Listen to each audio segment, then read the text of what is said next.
இப்போ நம்ம சாதாரண பெட்டிக்கோட் தைக்க போகிறோம். ஓகேங்களா? இது தைக்கிறதுக்கு நம்ம கழுத்து பக்கமாக ஃபஸ்ட்டு எடுத்துக்கிறேன். கழுத்து பக்கத்தில் டபுள் ஃபோல்டிங் கொடுத்து மடித்து தைச்சிக்கிறேன். ஓகேங்களா? சப்போஸ் கையில் தைக்கிறவங்களா இருந்தால் முதல் ஃபோல்டிங் பண்ணிவிட்டு அதை ரன்னிங் தையல் கொடுத்துருங்க. ரெண்டாவது ஃபோல்டிங் பண்ணி எம்மிங் தையல் பண்ணுங்கள். கரெக்டாக இருக்கும். ஓகேங்களா?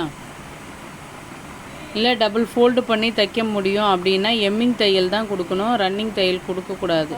ஃபினிஷிங் நல்லா வராது. ஓகேங்களா?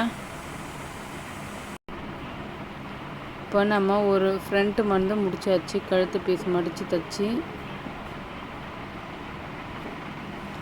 இப்போ பேக் தைச்சிக்கலாம். ஓகேங்களா? பேக்கும் அதே மாதிரி தான் கழுத்து பக்கம் டபுள் ஃபோல்டு பண்ணி தைச்சிக்கணும். கையிலே டபுள் ஃபோல்டு பண்ணி தைக்கிறவங்களா இருந்தால் எம்மிங் தையல் தான் போடணும். ரன்னிங் போடக்கூடாது. அதே மாதிரி அப்படி எம்மிங் வரல அப்படின்ற பட்சத்தில் ஃபஸ்ட்டு ஒரு ஃபோல்டு பண்ணி ரன்னிங் தையல் போட்டுட்டு நெக்ஸ்ட்டு ஒரு ஃபோல்டு பண்ணி எம்மிங் தையல் போட்டுக்கோங்க. ஓகேங்களா? எம்மிங் தையல் போடும்போது கூட நீங்கள் ஒரு 4 ஸ்டிச்சுக்கு ஒரு தடவை முடிச்சு போட்டுருங்க. முடிச்சு போட்டு தைச்சிங்கன்னா கரெக்டாக இருக்கும். 4னா 4 வச்சுக்காதீங்க. ஒரு 5-6 கூட போகலாம். ஒரு முடிச்சு அந்தந்த இடத்துல போட்டிங்கன்னா ஃபுல்லுமே இழுத்து உங்களுக்கு ஒரு மாதிரி ஆகும். அது ஆகாமல் இருக்கும் நீங்கள் முடிச்சு போட்டு தைக்கும்போது. இப்போ நான் 2 கழுத்தும் ஃபினிஷ் பண்ணிக்கிட்டேன்.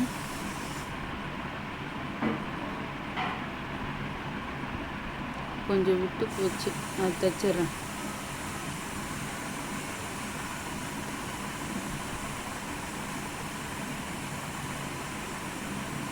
பிசுறு கொஞ்சம் இருக்குது, அதையும் கட் பண்ணிடுவேன். கட் பண்ணிடுச்சு.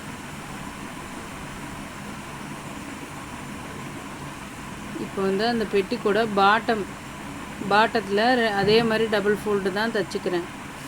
ஓகேங்களா?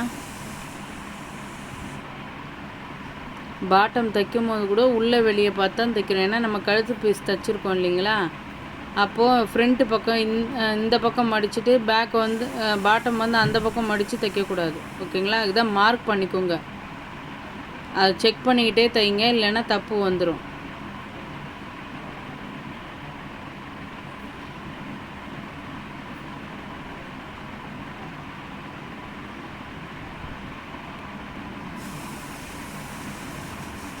இப்போ இன்னொரு பீஸையும் அதே மாதிரி மடியில் மடித்து தைச்சிக்கிறேன்.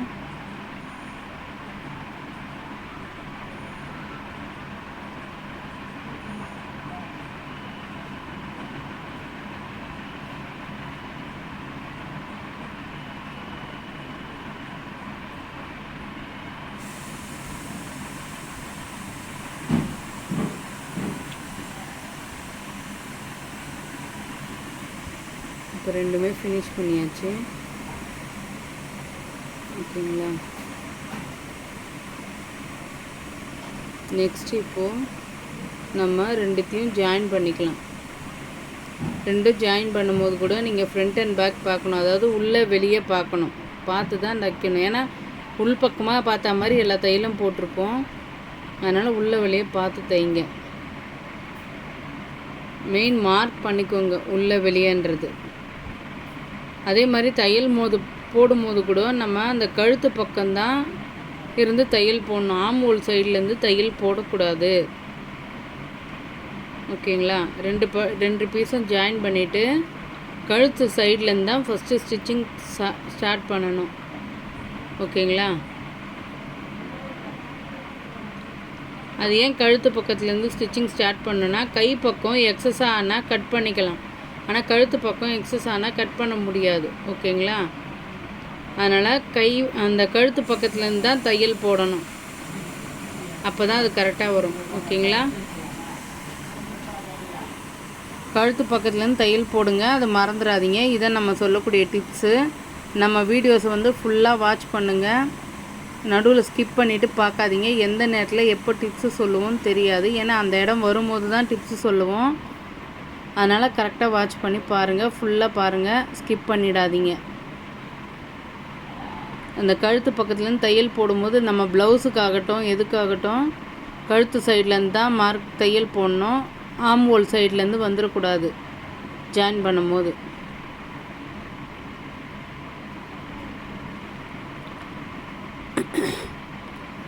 இந்த ஆம் ஹோல்லையும் இப்போது டபுள் ஃபோல்டில் மடித்து தைச்சிக்கோங்க.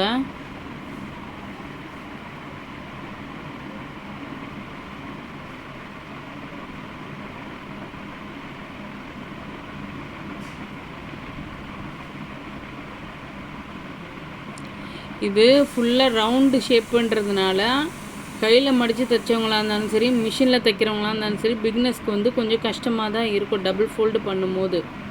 ஓகேங்களா? அதனால் பொறுமையாக கொஞ்சம் கொஞ்சமாக மடித்து தைங்க. ஃபுல் ரவுண்டு அப்படியே மடித்து தைச்சிடணுன்னு பார்க்காதீங்க. அது ஃபினிஷிங் வந்து அழகாக வராது. பொறுமையாக கொஞ்சம் கொஞ்சமாக மடித்து தைங்க. ஓகேங்களா? அதே மாதிரி எந்த ட்ரெஸ்ஸு நம்ம நார்மலாக தைக்கணுன்னாவே நீங்கள் எவ்வளோக்கு எவ்வளோ பொறுமையாக தைச்சி அதை முடித்து ஃபினிஷ் பண்ணுறீங்களோ அவ்வளோக்கு அவ்வளோ அந்த ஃபினிஷிங் வந்து அழகாக வரும். ஃபாஸ்ட்டாக தைக்கணும்னு நினச்சிங்கன்னா அது அழகாக வராது அந்த ஃபினிஷிங். அந்த ப்ளவுஸ் ஆகட்டும், சுடிதார் ஆகட்டும், எல்லாமே நீங்கள் தைச்சிருப்பீங்க. ஆனால் ஃபாஸ்ட்டாக தைக்கும் போது அதோடய ஃபினிஷிங் வராது. அதே ஸ்லோவாக தைக்கும் போது அதோடய ஃபினிஷிங் நல்லாவே வரும்.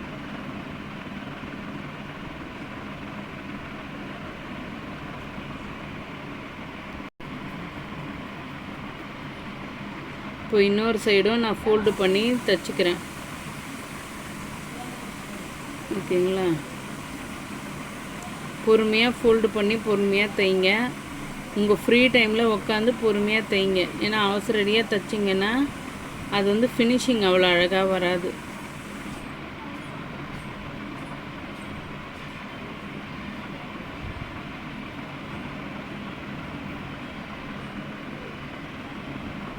மறக்காமல் கொஞ்சம் கொஞ்சமாக தைங்க.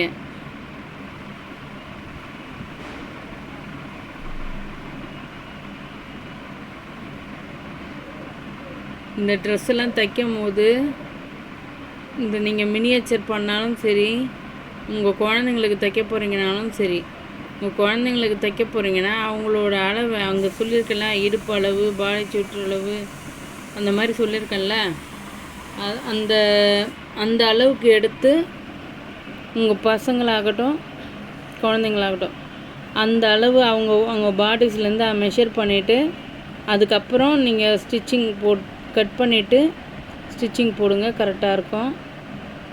ஓகேங்களா? இப்போ 2 சைடு இப்போ வந்து ஆம் ஹோல்லாம் டபுள் ஃபோல்டு ஸ்டிச் போட்டாச்சு. இப்போ சைடு 2 ஃபினிஷ் பண்ணிக்கிறேன்.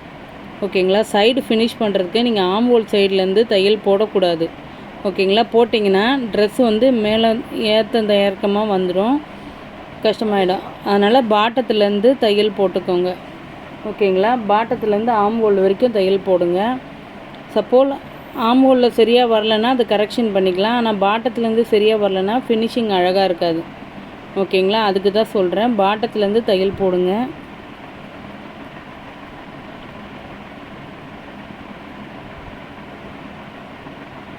பாட்டத்துலேருந்து ஆம் ஹோல் வரைக்கும் தையல் போட்டுக்கிறேன்.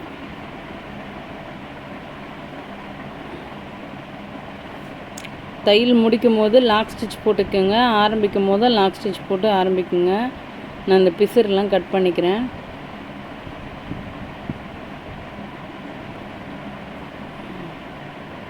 இப்போ நெக்ஸ்ட்டு வந்து அந்த சைடு அதே பாட்டத்துலேருந்து தையல் போட்டுக்கிறேன்.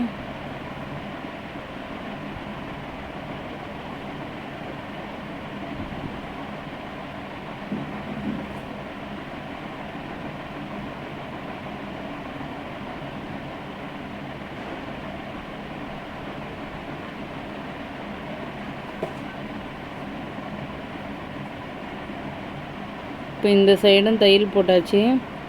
நம்ம வீடியோஸை ஃபுல்லாக பாருங்கள். நடுவில் எதனா டிப்ஸு சொன்னால் தெரியாமல் போயிடும் உங்களுக்கு. ஓகேங்களா? அதுக்காக தான் சொல்கிறேன். இப்போ நம்ம அந்த துணியை திருப்பிடலாம். இந்த துணி தைச்சதை வந்து நான் ஃபோட்டோ எடுத்து போடுறேன். ஓகேங்களா?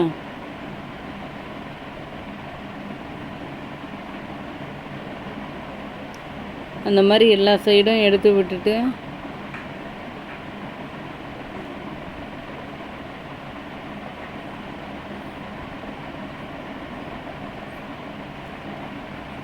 இப்போ ரெடி ஆயிடுச்சு.